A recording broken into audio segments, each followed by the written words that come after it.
Hi everyone, my name is Jason. I'm a clinical psychologist, and this is a re-recording of a live webinar that I did in conjunction with Pseudomyxoma survivor.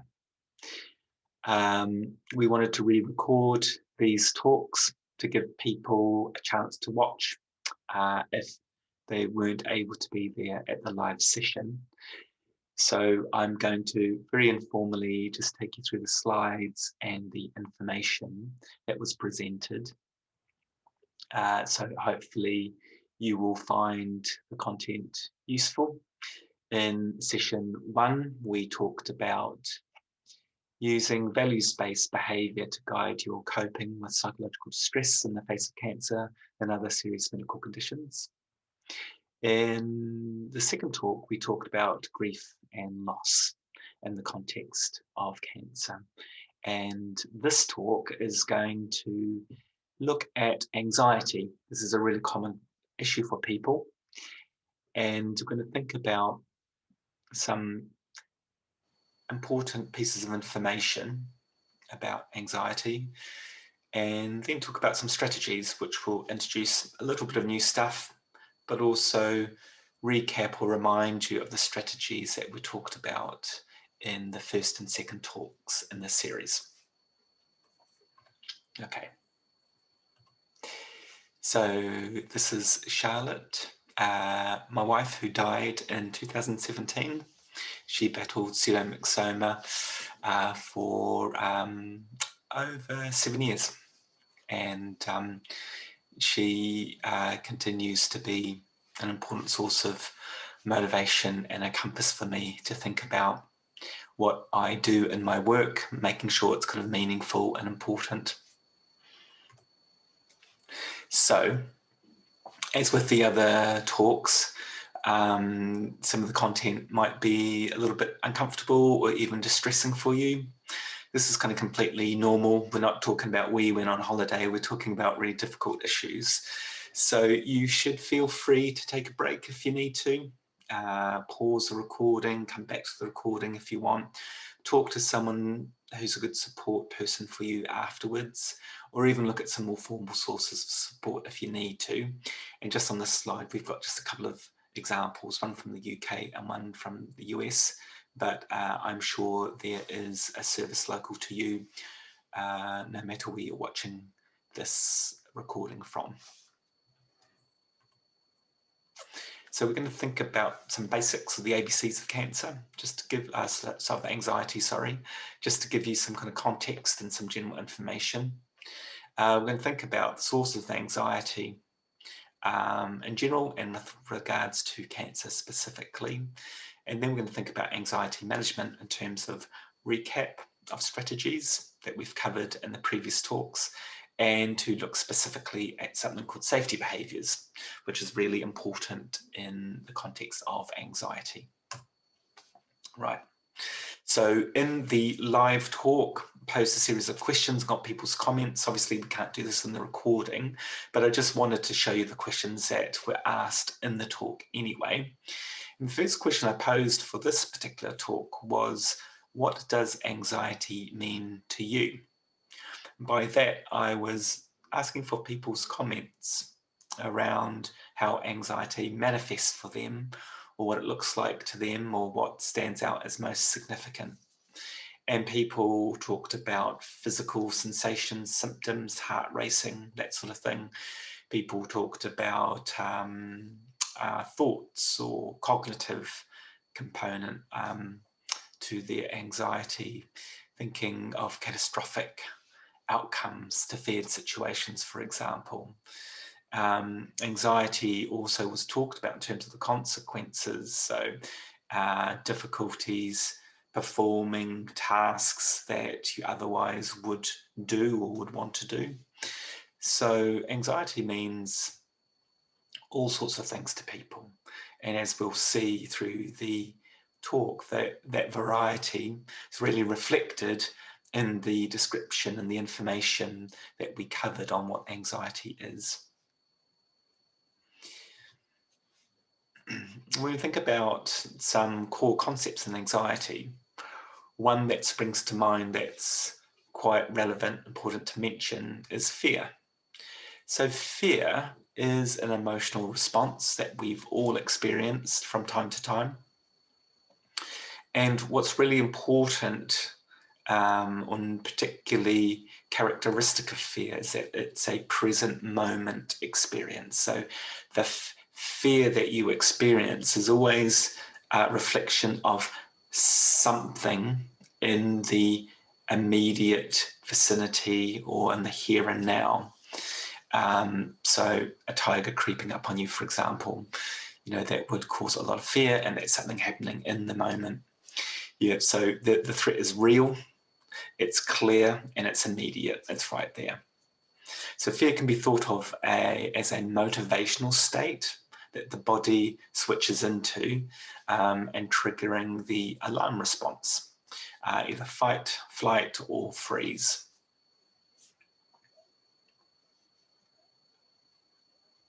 Contrast that with anxiety. Anxiety equally is an unpleasant but very normal experience, just like fear, normal to a point. So it's another emotional response that we are hardwired to experience from time to time. Anxiety relates to anticipated or imagined threat in the future, right? So whereas fear is very much in the here and now, anxiety is related to some concern in the future. Now, the future might be seconds away or it might be years away, but it is future orientated. It also triggers the alarm system, like fear. And we can think about anxiety in three major components: a cognitive or thinking component, a physical element, and a behavioral element. Now, if you've watched one or both of the previous talks, anxiety can be thought of as a difficult inner state. What we mean by difficult inner state is any unpleasant, negative, or kind of unwanted psychological experience, inner psychological experience that can be divided or thought about in terms of these components: the thinking component, the feeling or emotional component, the behavioral component, and then that physical or physiological component. So anxiety is yet another example of a difficult inner state. Our bodies, our brains are hardwired to produce these difficult inner states because they serve important evolutionary function. And while they're difficult and unpleasant, what they really are representing important signals from the body. Yeah, right. So the alarm system in a bit more detail. Now, when we think of the body's alarm system, we can think about it playing out in 4 stages. Part of the process is the perception of the threat. So this is the very initial registering of a threat, which starts the whole process off. But then from there, there's a direct kind of appraising or summing up or evaluating of the threat that's been registered. Essentially, this is where your brain's asking, well, how threatening is this threat that I've perceived or registered? From there, there's a physiological and emotional response. So this is where the body is getting ready. Okay, it's getting ready to take some sort of action or make some sort of response to the threat that's been registered back in that initial stage of the alarm system. And then finally, we have a behavioral response. And obviously, this is where you act, where you fight, you flight, you run away or try and escape, get out of the situation. In some circumstances, people freeze. So let's think about false alarms, right? So we have the body's alarm system, but sometimes it can be triggered in situations that are not kind of particularly appropriate or necessary, or the alarm system gets triggered in situations where the risk is relatively low and it's not really needed.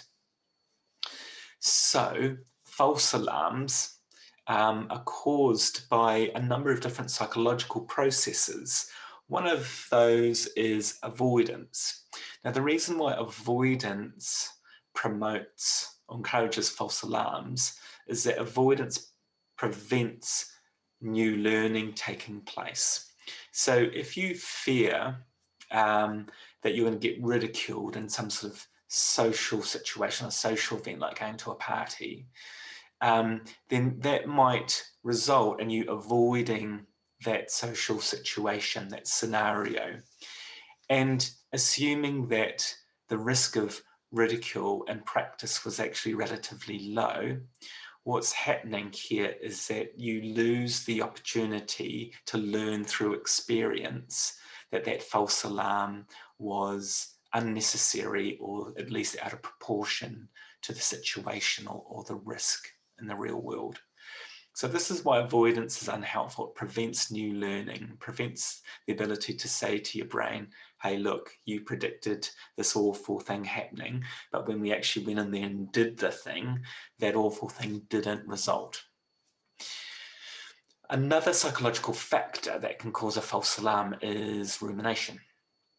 Rumination is a type of thinking pattern that is characterized by repetitive, cyclical, unproductive kind of questioning or pondering of the causes and consequences of whatever thing that you happen to be worrying about.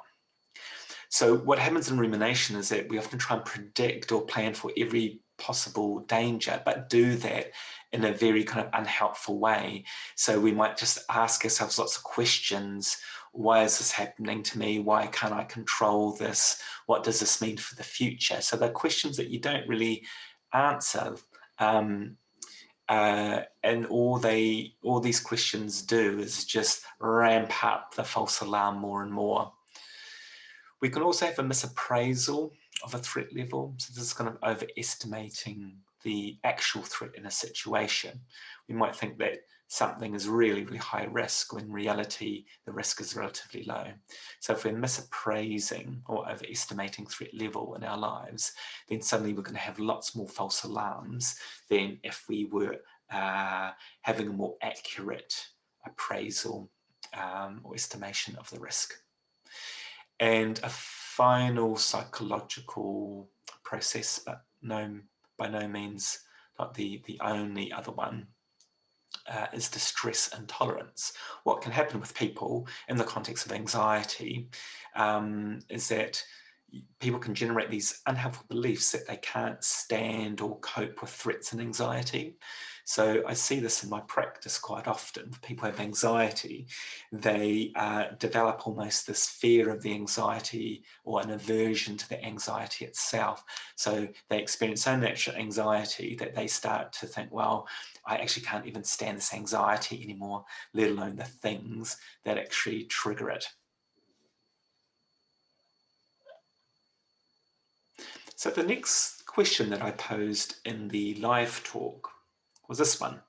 What are your unhelpful thoughts and behaviours before a scan or an appointment?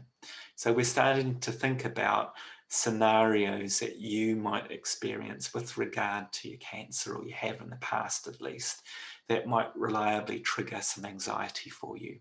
And a really common trigger of anxiety for people that I work with who have serious medical conditions is any kind of medical interaction, right? And so an appointment with a specialist or consultant, medic, or going for a scan, these situations can really trigger anxiety for people. So if you'd like to, please feel free to pause the video at this point and have a think about and jot down some of your ideas about the unhelpful thoughts and behaviours that you engage in leading up to a scan or an appointment. When you're ready, just come back to the video.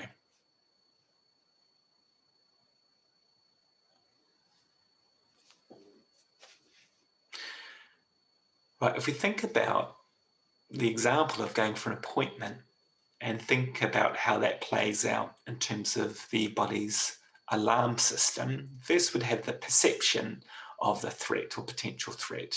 And so this might be just simply thinking of the appointment or being reminded of the appointment or scan some way. So you might look at the diary and see that appointment that's in there, or you might see or read the appointment letter.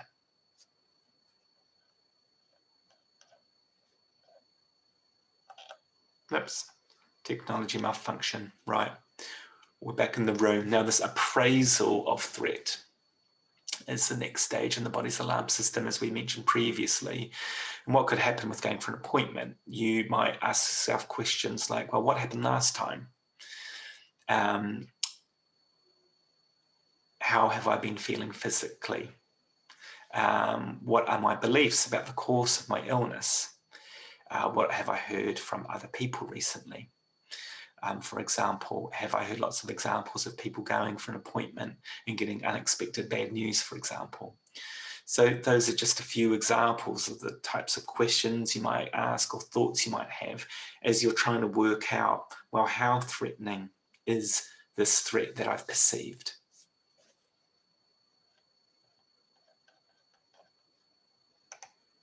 Right. The next stage, as I mentioned, was the physiological and emotional response. And you might experience anxiety, understandably. You might become irritable. Yep, because you're tense, you're on edge.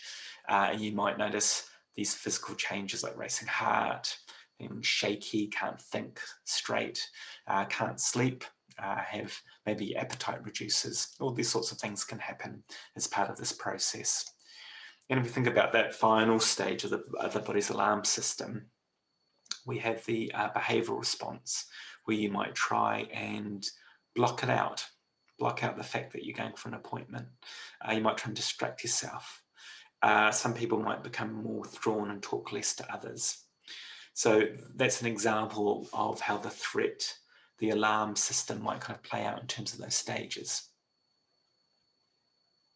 Right. So if we then think about the sorts of things that promote false alarms or increase the chance that you have false alarms, I mean, what I'd say first of all, that this anxiety about going for an appointment or a scan is really normal, right? But we also have situations where people's anxiety becomes very big and difficult to manage, or they know they're going for a very routine appointment. When things are good, things are stable, not expecting bad news. And if you get really worked up about that appointment then obviously we've gotten to a stage where the anxieties become potentially disproportionate or really unhelpful. But if we look again at going for an appointment and the things that might kind of intensify that anxiety beyond that kind of normal or expected level, this might occur through things like avoidance, so suppressing thoughts about the appointment. Not looking at the letter or the appointment letter, not looking at the calendar. You might avoid by refusing to talk about it. If we think about rumination and how that might occur in this example, you might play through all the imaginal scenarios in your head about the different things that could happen in the appointment. You might focus on questions, well, what if it's bad news? How will I cope if they tell me something unexpected? This is all examples of how rumination might look in this scenario. If we think about the misappraising of threat level, we could have beliefs or assumptions such as they're definitely going to find disease, right? When you don't actually know in reality whether they will or not. So that would be one way that the threat could be misappraised or not accurately estimated. And then we've got distress intolerance. So this is where you might have thoughts like, this anxiety is driving me crazy, or I will fall apart if the cancer has come back. These are the types of thoughts that I see really commonly in my practice and people can have, and are representative of distress intolerance. Okay. So what sources of anxiety do you experience which have come about as a result of your cancer diagnosis? So if you like, you could pause the recording here and just have a think about and maybe note down the anxiety triggers or the source of anxiety that you've experienced through the process of your diagnosis and your illness. If you do that, just come back and press play when you're ready to go again. Right. So when we think about the types of anxiety issues that people can have, there's all sorts of different forms. We can have health anxiety. We can have generalized anxiety, which essentially is worry, normal worry that's gotten completely out of control. Social anxiety is a really common form of anxiety, which essentially relates to a fear of negative evaluation and some sort of kind of performance situation, where it's giving a talk through to just spending some time with friends. We've got panic. People are quite familiar often with panic and panic attacks. We've got agoraphobia, which essentially is anxiety that I won't be able to get help or escape a situation if I experience overwhelming anxiety or panic. We've got phobias, and we've also got kind of trauma and obsessions, compulsions, or at an extreme end that would be obsessive compulsive disorder. They used to be considered anxiety disorders or anxiety issues, but now they're not conceived in that way. They're conceived or thought about in different ways.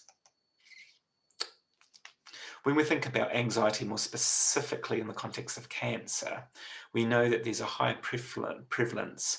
The majority of studies find a high prevalence of anxiety in cancer survivors relative to the general population.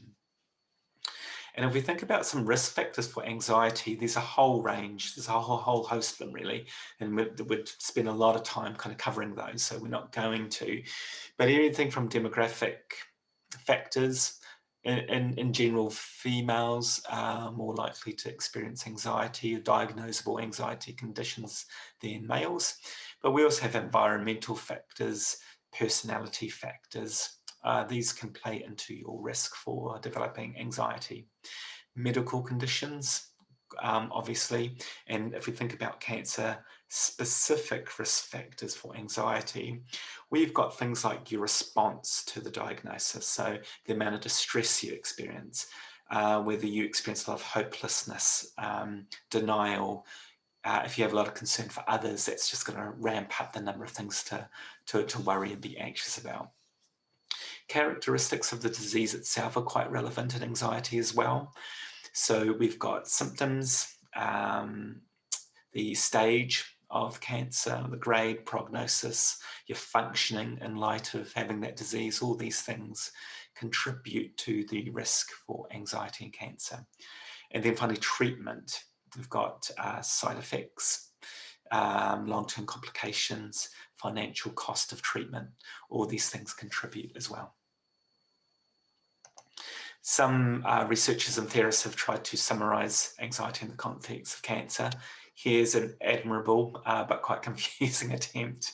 And so if we try and distill this down a little bit, some researchers, Curran and associates, responsible for that behemoth of a diagram, but to try and summarize that a bit more and pull the last few slides together.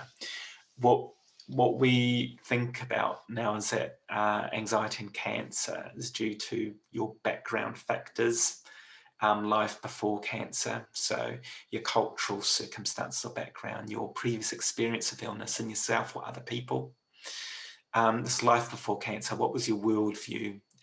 What were your values? What was your coping style? These things can play into the risk and manifestation of anxiety.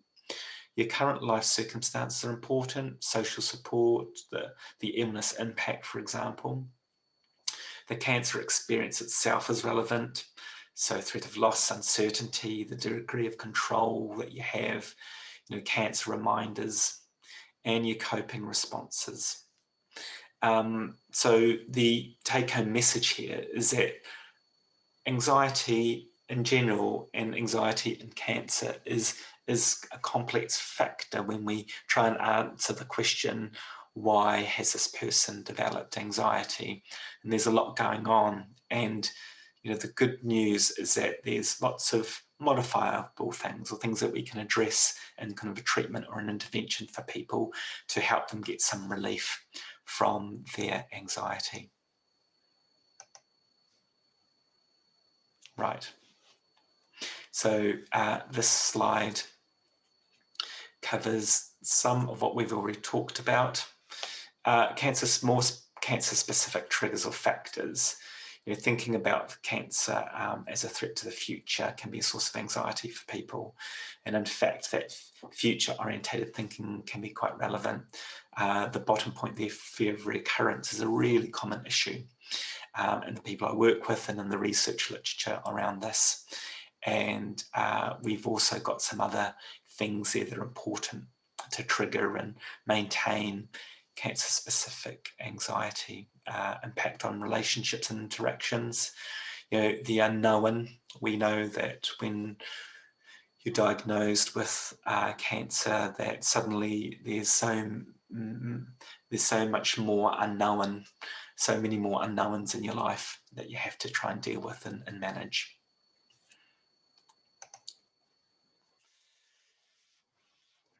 The question I asked in the live presentation was, what is normal anxiety in cancer? Yeah, so you've been subjected to one of life's worst case scenarios. Getting cancer is a very prominent fear in the lives of people. So this has happened to you. So based on that, what is normal anxiety in cancer?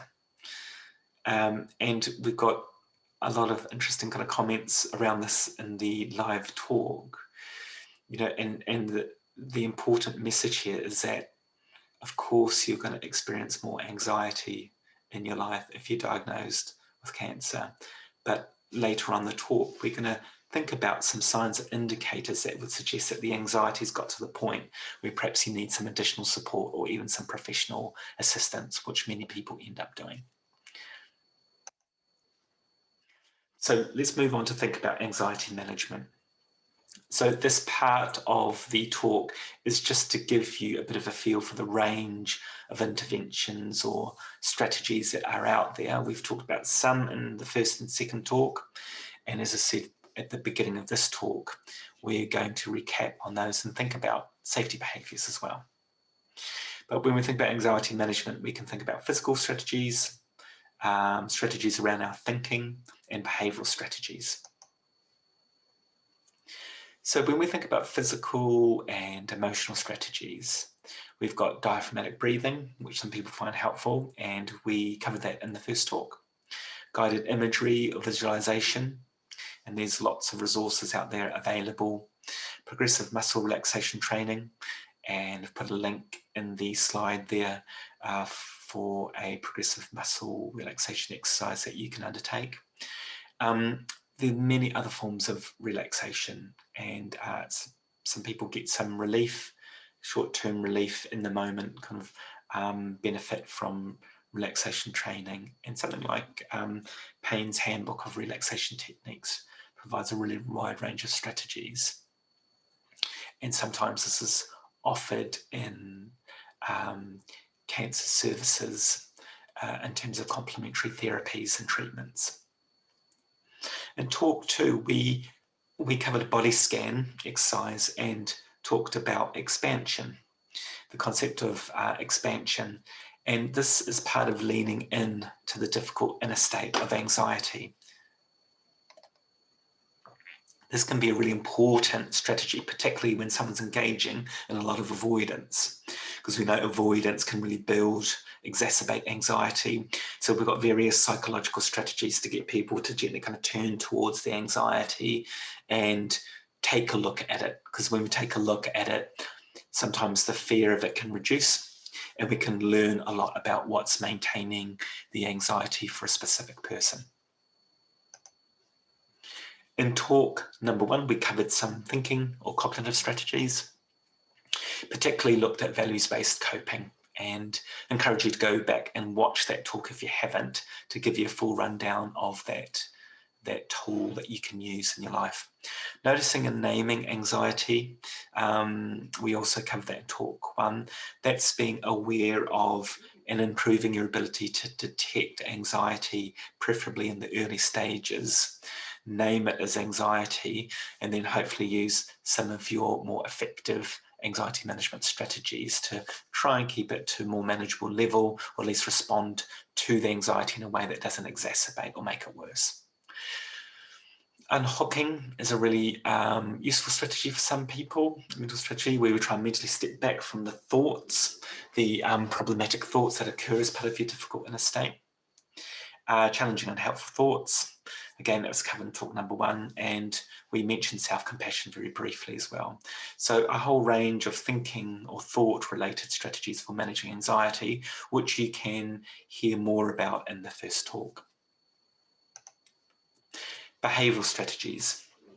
We can think about something called towards moves, which are values-based behavioural responses to a difficult inner state like anxiety. So if you experience anxiety, but you have a really clear idea of what your core values are, or the way you want to live your life, then from there, it's easier to start to identify behaviours or kind of responses that are consistent with your core life values.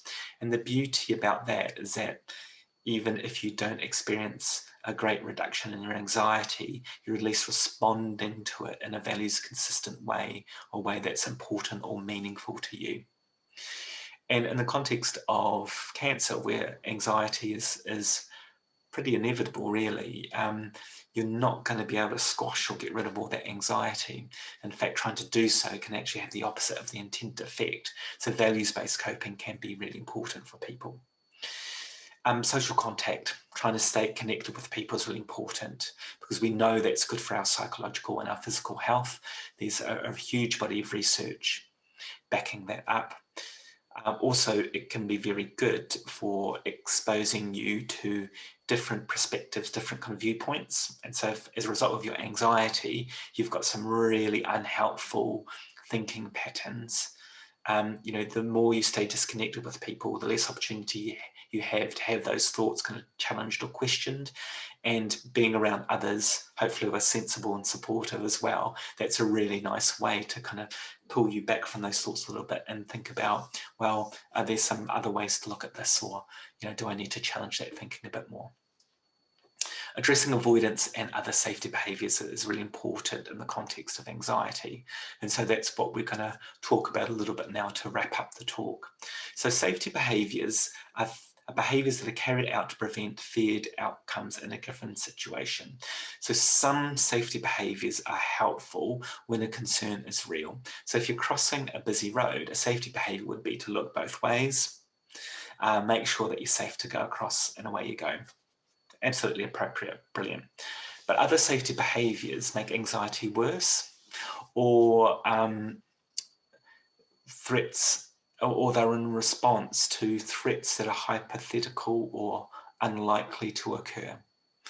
So if we fear social ridicule in a supermarket, for example, and we can only go there if we take a friend or a family member, then that's in the realms of unhelpful or counterproductive safety behaviours.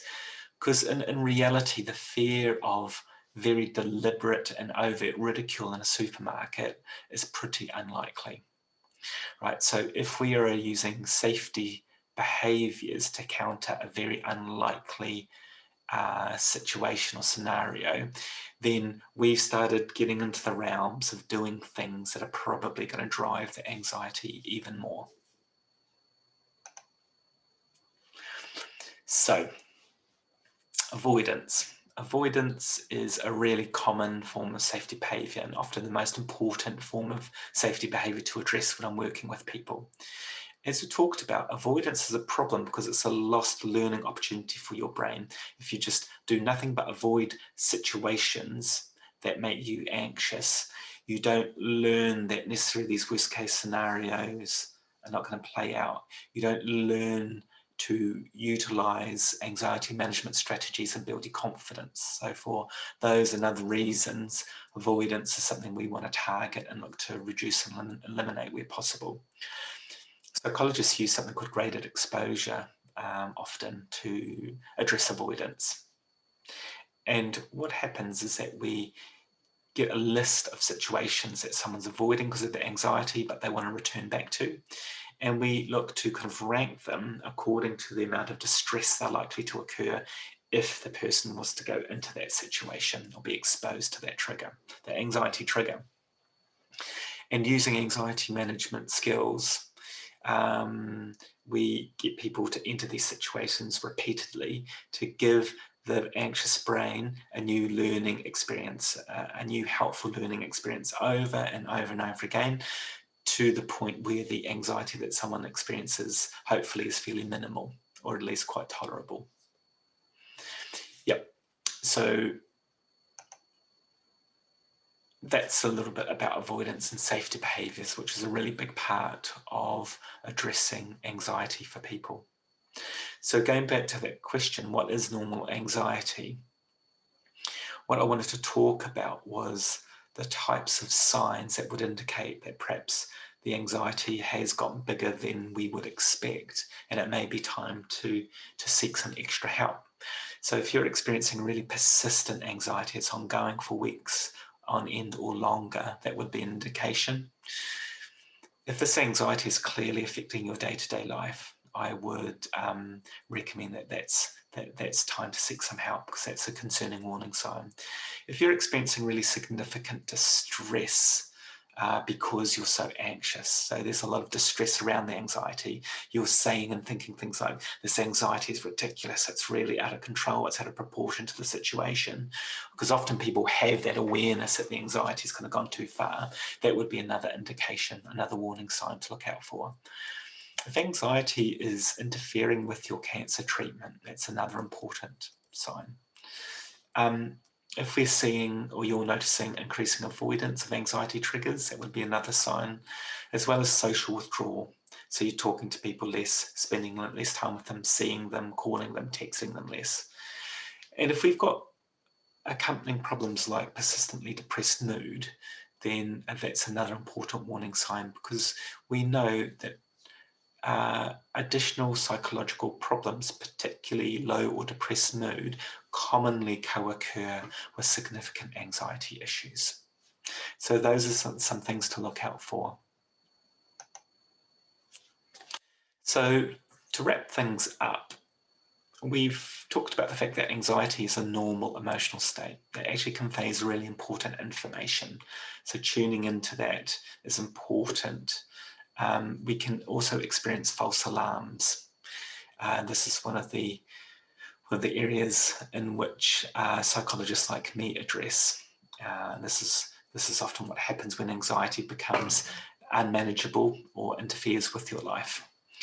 Now, as we talked about, there's many aspects of cancer that can drive increased anxiety levels.